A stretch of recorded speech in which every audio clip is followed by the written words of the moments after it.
दोस्तों, एक और सुंदर देश जो ने कंबोडिया के साथ विजिट किया है। और जैसे कि मैंने बताया, मैंने इनका व्लॉग नहीं बनाया है, बट मैं इस देश के हिस्ट्री के बारे में थोड़ा सा आप लोगों को जानकारी दूं। वियतनाम एक ऐसा देश है जिसमें जंग काफी सालों तक होता रहा है और इन जंग के तहत या इन वॉर्स के तहत ही ये लोग हार्डी हुए हैं और फाइनली यूएस के साथ जो वियतकॉम वॉर हुआ था वहां तक इनका वॉर का हिस्ट्री है। तो मैं वियतनाम के हिस्ट्री के बारे में थोड़ा सा आपको जानकारी दूंगा without going into too much of details. और इससे पहले मैं रिक्वेस्ट करूंगा कि हमारा जो ई-कॉम साइट है सोनाजुरी आर्ट्स, जो कि आर्ट ऑफ वेस्ट बंगाल को शोकेस करता है, और हमारा जो एनजीओ है उमा ड्रीम फाउंडेशन, इसका टैगलाइन है right to education to the under privilege children. तो ये दोनों जो हमारे ऑर्गेनाइजेशन से काम कर रहे हैं सो दैट ये अंडर प्रिविलेज चिल्ड्रन और ये आर्टिजन्स को क्वालिटी ऑफ लाइफ मिले। तो मेरा रिक्वेस्ट है, हमें सपोर्ट करिए, परचेज करिए या वॉलंटियर की हैसियत से हमारी सहायता कीजिए।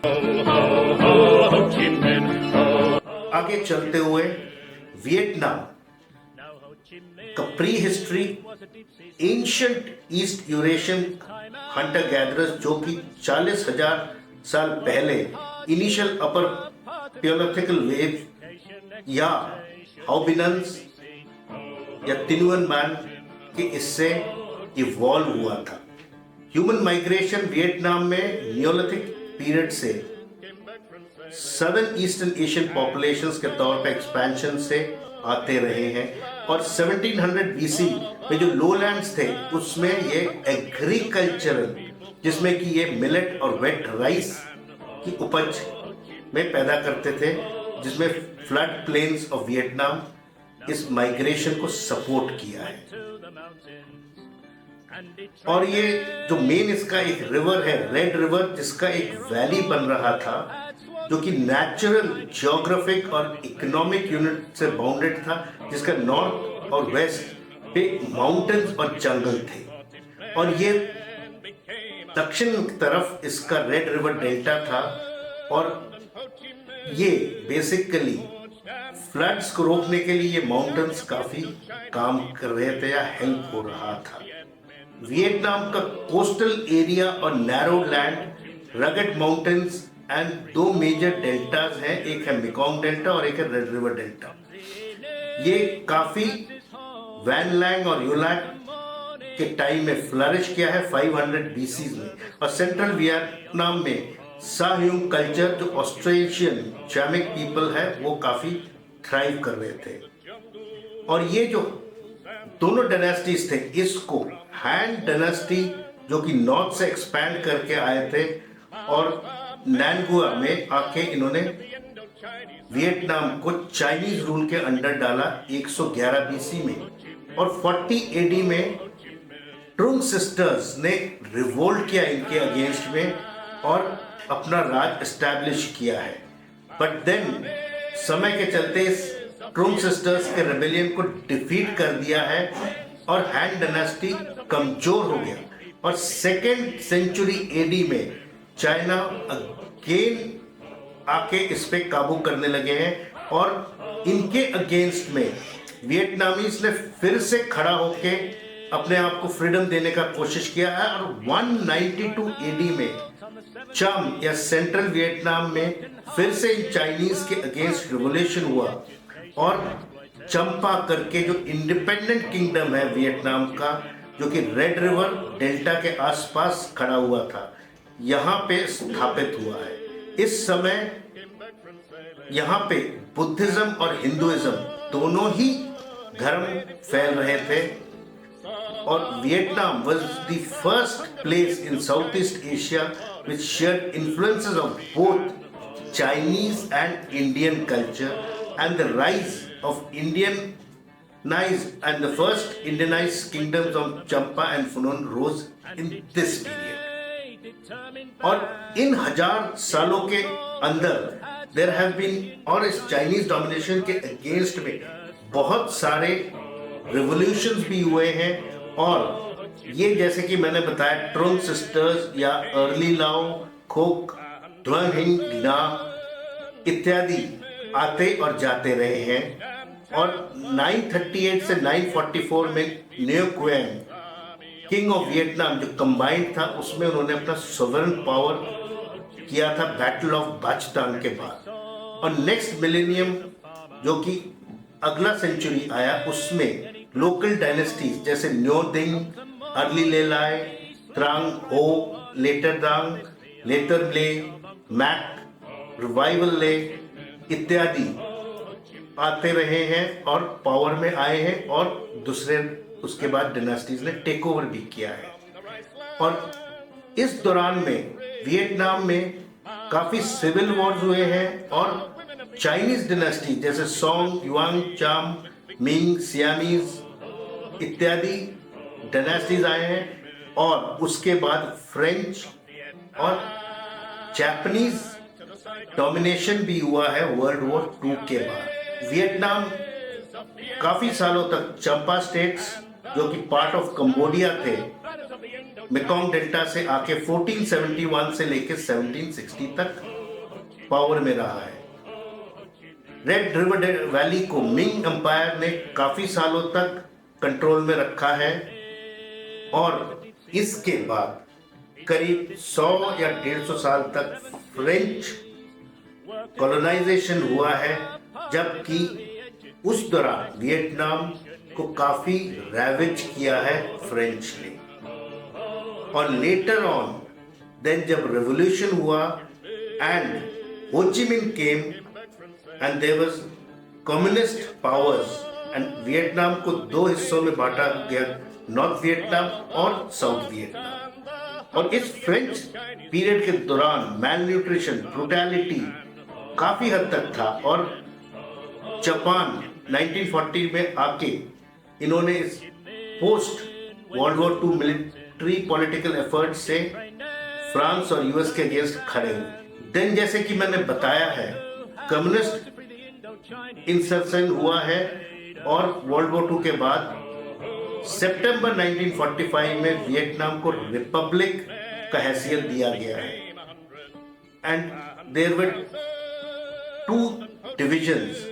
और after the Vietcong war on 2nd July, Vietnam became a communist state and unified with North and South Vietnam as one. So, Vietnam के हिस्ट्री को प्री हिस्टोरिक पीरियड में, जैसे कि मैंने बताया है, मेनलैंड साउथ ईस्ट एशिया से लोग आए थे, और there were many dynasties which came और रेड रिवर वैली में बसे, और agriculture was their main fundamental culture at that time. फिर जो पीरियड आया है 500 से 1100 बीसी तक, जिसमें डॉनशॉ कल्चर और होंगबैंग डायनेस्टी ने पावर में रहे हैं। 2 चाइनीज आते रहे, but then they have been fighting it off, and ये जो डायनेस्टी पावर में रहा है। उसके बाद 257 से लेके 179 बीसी तक ओलाक किंगडम, ये जो डायनेस्टी था, काफी पावर में रहा है। और ओवियत करके जो है होंग रिवर और रेड रिवर वैली के आसपास उन्होंने अपना पावर क्रिएट करके रखा है, और इनका युद्ध कंबोडिया इत्यादि से भी होता रहा है, बिकॉज वहां पे खमेर कैपिटल था या खमेर राज था। और 180 बीसी से लेके 111 बीसी तक नायू टाइम हुआ है, जहां की क्वीन जनरल जो जाओ था थे, उन्होंने अपना इंडिपेंडेंट किंगडम ऑर्गेनाइज कर रखा था, और चाइना से वो लड़े हुए थे सो दैट अपना अथॉरिटी बना के रखे। और उसके बाद 111 बीसी से लेके 938 तक चाइनीज रूल रहा है, and Chinese have dominated Vietnam, and then that is how the script is a mix of French and Chinese. So इस दौरान 40 से 43 AD में ट्रोन सिस्टर्स ने इनके अगेंस्ट रिवोल्ट किया है और पावर में रहे, but then the revolution was quelled and overthrown, and again after 43 to 548 second Chinese domination हुआ है। बट 192 एडी में से लेके 7th सेंचुरी में सेंट्रल वियतनाम में चाम डायनास्टी क्रिएट हुआ और एक पावरफुल किंगडम जिसको चंपा राज कहा जाता है वो डेवलप हुआ है। और साउथ ईस्ट एशिया में लिटरेचर लिखा जाना लगा in their native script and this was basically a Buddhist and Hindu culture mixed. और 68 से लेके 627 में फुनान राज्य का क्रिएट हुआ है जो कि लोअर मेकोंग में था and this was the first Indianised kingdom of south east Asia which the Chinese called Funan and became a great economic power. 544 से लेके 602 में किंगडम ऑफ वांजुआन जो कि अर्ली लाइ डायनेस्टी था, इन्होंने भी उसको आगे किया है। और इसके बाद 7th सेंचुरी से लेके 1203 एडी में चंपा राज ने फिर से अपना सर उठाया और कॉन्कर करके रखा और वियतनाम को अपने अंडर में रखा in the red river valley area. And this was the golden period of Vietnam जब इकोनॉमिक ग्रोथ हुआ है, एग्रीकल्चर हुआ है, trade and also literature has grown. फिर उसके बाद 602 से लेके 905 एडी में थर्ड चाइनीज डोमिनेशन हुआ था जो कि ये चंपा राज के अगेंस्ट में भी था और चाइनीज ने इसको कोशिश किया कि इसको थाम के रखे। बट देन चंपा राज also revolted and finally from 1939 to 1945 there was a lot of change in these 1000 years because Chinese से इंडिपेंडेंस लेके but then in the 19th century the French came in and conquered Vietnam and Dai Viet, the Great Viet was created and a nation was made, laws were given out. But though literacy was given importance, there was lot of economic upheavals. और उसके बाद इस French colonization के दौरान movements for modernization also started off in 1905 जो कि पैनभॉय चाओ ने अपने स्टूडेंट जापान में भेजे, मॉडल स्किल्स सीखा and these princes learned how to modernize because they learned management tactics, education and modern economics of that era. But इस movement को भी फ्रेंच ने दबाने का कोशिश किया है एंड उसके बाद मार्क्सिज्म वियतनाम में इंट्रोड्यूस हुआ with the emergence of 3 parties which were communist, the Indo Chinese communist party, Annamese communist party और the Indo Chinese communist union जो कि बाद में ट्राइकस मूवमेंट से ज्वाइन हुआ है। और सेकेंड वर्ल्ड वॉर के दौरान जापान ने 1940 में इंडो चाइना या वियतनाम को इन्वेड किया और इन्होंने अपना राज बैठाया है। और 9 मार्च 1945 में जापानीज ने विकी फ्रांस जो कि इंडो चाइना पे एम्पायर ऑफ वियतनाम क्रिएट किया हुआ था, उन्होंने इसको हटा के पाओ दाई को एम्परर बनाया और एक छोटे से 5 साल के दौरान जापानीज कंट्रोल रहा है। बट वर्ल्ड वॉर 2 में अलाइज ने जब जापान को हरा दिया है, एक पावर वैक्यूम हो गया है एंड उस टाइम पे हो ची मिन्ह जो कि काफी एक्टिव थे और यूनाइट करना चाहते थे दोनों देशों को, बट देन उन्होंने 2 सितंबर 1942 में independence of democratic Republic of Vietnam को प्रोक्लेम किया और वियतनाम 2 देश जो है नॉर्थ वियतनाम और साउथ वियतनाम में बटा रहा।